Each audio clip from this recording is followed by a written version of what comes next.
नमस्कार दोस्तों, मैं प्रशांत आपका अपने बालाजी स्पिरिचुअल ज्ञान में स्वागत करता हूं। आशा करता हूं आप सब कुशल मंगल होंगे। आपके स्नेह प्रेम से हम भी कुशल मंगल हैं और बालाजी महाराज की पवित्र शक्तियां आप सब पर अपनी कृपा दृष्टि बरसाए रखे। ये हमारा वीडियो जो है, जब हम मेहंदीपुर बालाजी गए थे 24 अगस्त से 1 सितंबर तक वहीं पर थे। वहाँ पर हमारा दरबार चला। श्री बालाजी महाराज के आशीर्वाद से छोटे छोटे बच्चों ने देखिए दरबार को किस प्रकार राम नाम से और पुष्पों से सजाया। ये इनकी भक्ति और इनकी श्रद्धा निश्चल प्रेम का प्रतीक था। और वहाँ पर दरबार बड़े अच्छे रूप से इन बच्चों ने सजाया और 8 दिन हमारा दरबार बड़े भव्य रूप से चला। और बाबा की कृपा से कुछ लोगों की समस्याओं का समाधान हुआ, कुछ को निराकरण दिया गया और जितने भी व्यक्ति वहाँ पर आए थे सभी प्रसन्न चित्त भाव से वापस अपने निवास स्थान को वापस गए। और अब बात करता हूं मैं कि बालाजी के नियम किस प्रकार हमको करने चाहिए। देखिए, जो व्यक्ति हमसे इस अगस्त में आकर मेहंदीपुर बालाजी हमसे मिले थे, उनके लिए ये नियम है कि वो जब घर पर गए हैं तो घर पर उन्हें भैरव बाबा का चालीसा रखने का आदेश उनके लिए किया गया था दरबार से। और चालीसा किस प्रकार रखना है, जब आप व्यक्ति घर पहुँचें तो मंगलवार से, जो कल मंगलवार आ रहा है, उस मंगलवार से आपको सुबह 10 रुपये की दरखास्त श्री बालाजी महाराज के चरणों में लगानी है। अपने नाम, अपने पिताजी का नाम, माताएं अपना नाम बताएंगी, अपने पति का नाम बताएंगी, अपना गोत्र, घर का पता बताकर श्री बालाजी महाराज के चरणों में आपको दरखास्त लगानी है कि बाबा, आज से हम आपके 40 दिन का चालीसा प्रारंभ कर रहे हैं। हे बालाजी महाराज, आपके इस चालीसा से हमारे घर के गृह कलेश दूर हों, हमारे घर की बाधाएं दूर हों, बीमारियां दूर हों, हमारे घर में सब कुशल मंगल हो और आप अपनी पवित्र शक्तियों के साथ हमारे घर में वास करना। और बाबा के श्री चरणों में जो पुष्प आपको दिया गया है, एक पुष्प दरबार से पढ़कर आप लोगों को दिया गया है। उस पुष्प को सफ़ेद लाल कपड़ा हो 1.25 मीटर, पीला कपड़ा हो 1.25 मीटर, उसके बीच में रखना है और उसी के ऊपर आपको ज्योत जलानी है। 41 दिन तक ज्योत घी की या तिल के तेल की आपको लगानी है। बाबा के चरणों में बैठकर सर्वप्रथम गणेश वंदना करनी है, फिर सीताराम जी का जाप करना है, सीताराम जी की स्तुति करनी है। उसके बाद आपको प्रेतराज स्तुति करनी है, 7 बार हनुमान चालीसा का पाठ करना है, भैरव स्तुति करनी है, क्षमा याचना करनी है, आरती करनी है और उसके बाद बैठ करके आपको कम से कम 1 घंटा सीताराम का जाप करना है। नियमित आधा से 1 घंटा बैठकर सभी व्यक्तियों को सीताराम जी का जाप करना है।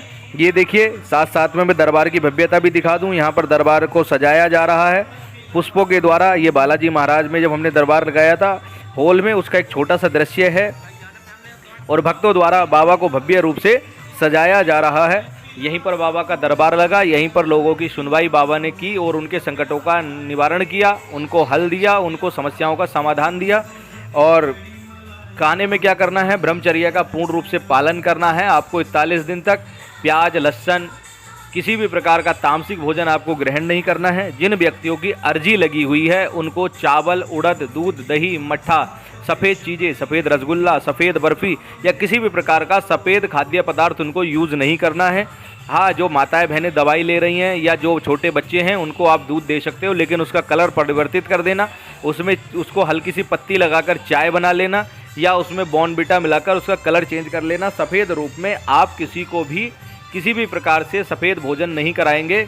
उबला हुआ भोजन होगा जो आपको खाना है। जिन जिनकी अर्जी लगी है, जो संकट वाले व्यक्ति हैं, एक समय उबला हुआ भोजन ग्रहण करेंगे, केवल एक समय शाम के समय उबला हुआ भोजन ग्रहण करेंगे। बाबा के चरणों में दरखास्त लगाकर प्रारंभ में ही और बाबा को भोग लगाएंगे मिश्री का, पंचमेवे का। और जैसे हमने दरबार में बताया है, भोग कंडे पर यानी कि उपले पर, गाय के उपले को सुलगाकर उस पर जिस प्रकार भोग दिया जाता है उसका वीडियो मैं अभी डाल दूंगा डिस्क्रिप्शन में, वहाँ से देख लेना। सुबह शाम उस प्रकार आपको भोग लगाना है और 41 दिन तक पूर्ण ब्रह्मचर्य का पालन है। किसी के घर आना जाना नहीं है, किसी के घर का खाना पीना आपको नहीं करना है, अपने ही घर रहना है। जो काम पर जाने वाले व्यक्ति हैं वो काम पर जाएंगे और सीधे घर आएंगे। सुबह शाम की पूजा करना अनिवार्य है। संकट वालों को पूर्ण ब्रह्मचर्य का पालन के साथ साथ मन को शांत रखना है। सीताराम के जाप में अपना मन लगाना है। जितने ज़्यादा आप जाप कर लेंगे उतना जल्दी आपका संकट कट जाएगा और उतनी ही जल्दी आपका काम होगा। बाकी नियम आपको हमारे YouTube चैनल के माध्यम से मिल जाएंगे। चालीसा में आपको क्या क्या खाना है, जैसे सफ़ेद चीज़ें तो वर्जित हो गई, लेकिन अब आपको खाना क्या है। खाने में आप गोभी हो गया, बैंगन हो गया, आलू हो गए या और भी कोई सब्जी हो गई, आप सारी सब्जियां बनाकर खा सकते हो, लेकिन उबला हुआ आप भोजन बनाओगे। दाल में आप उड़द और उड़द की दाल छोड़कर किसी भी प्रकार की दाल हो, मूंग की दाल हो, अरहर की दाल हो, चने की दाल हो, मसूर की दाल हो, आप उबली हुई भोजन ग्रहण कर सकते हैं। और साथ में आप रोटियां ग्रहण करेंगे। बहुत से लोग पूछते हैं कि गुरुजी रोटी भी सफ़ेद होती है, लेकिन भाई रोटी हल्की ब्राउन होती है। रोटी आप खा सकते हो। मार्केट से आप दम बिस्कुट ले सकते हो, पार्ले जी का बिस्कुट हो, गोल्ड मेरी का हो, जो भी बिस्कुट आप खाना चाहे मार्केट से आप बिस्कुट लेकर खा सकते हैं। ब्रेड भी आप खा सकते हैं, लेकिन ब्राउन ब्रेड खाएंगे, वाइट वाली ब्रेड ना लें। ब्राउन ब्रेड मार्केट से लेकर आप खा सकते हैं। फलों में आपको जो है केला छोड़ना है और संतरा, मौसम्मी यानी कि खट्टी चीज़ें छोड़कर आप कोई भी फल आप ग्रहण कर सकते हैं, क्योंकि भोजन आपको एक ही समय ग्रहण करना है, नमक एक ही समय ग्रहण करना है, इसलिए दिन में आप फल इत्यादि ले सकते हो। खट्टा फल छोड़कर, मौसम्मी हो गया, केला हो गया और संतरा हो गया, इस प्रकार के खट्टे फल छोड़कर आप कोई भी फल आप ग्रहण कर सकते हैं। और उसके बाद बात कर लेते हैं कि आरती किस प्रकार करनी है। तो सबसे पहले आप गणेश जी की आरती करें, उसके बाद श्री हनुमान जी की आरती आप कर सकते हैं।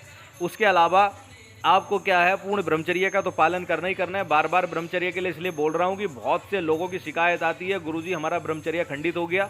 तो उसका तो आपको विशेष ध्यान रखना है, कठोरता के साथ पालन करना है, मन वचन कर्म के साथ। और जो भी चारपाई पर आपको सोना नहीं है। जो व्यक्ति बाबा का चालीसा रख रहे हैं वो ज़मीन पर सोएंगे या लकड़ी के बने हुए तख्त पर या बेड पर सोएंगे। और ज़्यादा मोटा गद्दा ना हो, सिंपल हल्का सा गद्दा हो, हल्की चादर हो और साफ़ सुथरा, बस साफ़ सुथरा ही आपका बिस्तर होना चाहिए। जो चालीसा करने वाला व्यक्ति है एकांत में वास करेगा, साफ़ सुथरे बिस्तर पर आराम से लेटे सीताराम का जाप करें। नित्य प्रतिदिन आसन एक ही होना चाहिए। सुबह शाम पूजा की साफ़ सफाई आपको करके रखनी है। बाबा के स्थान को स्वच्छ और साफ बनाए रखें। और बाबा के भोग नियमित तौर पर सुबह शाम आपको लगाना है, सुबह भी शाम भी। जो व्यक्ति कंडे पर यानी कि उपले पर, गाय के गोबर के उपले पर भोग लगाएंगे, सुबह शाम दोनों टाइम भोग लगेगा। भोग का समय 7:20 से 7:45 बजे तक आपके लिए रहेगा, उसी के बीच आप भोग सुबह शाम लगाएंगे। और जो व्यक्ति उपले के कंडे पर भोग नहीं लगा सकते, वो मिश्री का, पंचमेवे का या घर में बने हुए भोजन का भोग श्री बालाजी महाराज के चरणों में यानी कि पूजा में सामने रखकर हाथ जोड़कर विनती करके आप लगाएं।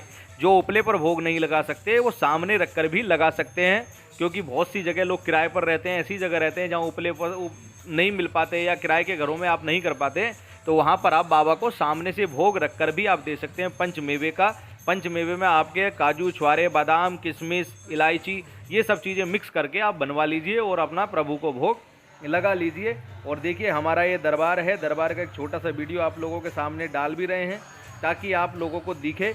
और हाँ भैया, जिन लोगों का चालीसा संपूर्ण हो जाएगा वो हमारे पास फ़ोन कर लेना, क्योंकि बिना हवन के, बिना हमारी अनुमति के चालीसा पूर्ण नहीं माना जाएगा। जो व्यक्ति हवन के लिए हमसे संपर्क नहीं करेगा उसके संकटों के कटने की जिम्मेदारी हमारी नहीं होगी। चालीसा का फल उसको मिले ना मिले इसकी जिम्मेदारी हमारी नहीं होगी। इसलिए सब लोगों से हाथ जोड़कर रिक्वेस्ट है, हमारे पास फ़ोन करके व्हाट्सएप पे मैसेज कर देना कि भैया हमारा चालीसा पूर्ण होने वाला है या हो गया। तो आपको उस चालीसा का विधि होगा, उसका हवन हमारे द्वारा कराया जाएगा, तभी दरबार के द्वारा किए हुए हवन से ही वो चालीसा संपूर्ण माना जाएगा। इसलिए इस बात का विशेष ध्यान रखें कि चालीसा संपूर्ण होने के बाद हमारे पास हवन जरूर करें, फ़ोन जरूर करें, ताकि हवन की हम जानकारी आपको दे सकें। उम्मीद करता हूँ मेरी दी हुई जानकारी आपको पसंद आई होगी, और मेरी दी हुई जानकारी आपको पसंद आई तो मेरे चैनल को सब्सक्राइब करें, पास आए बेल आइकन को दबा दें, जिससे आने वाली अपडेट, आने वाली वीडियो आपको मिलते रहें। जय श्री राम, जय श्री बालाजी महाराज, जय महाकाल।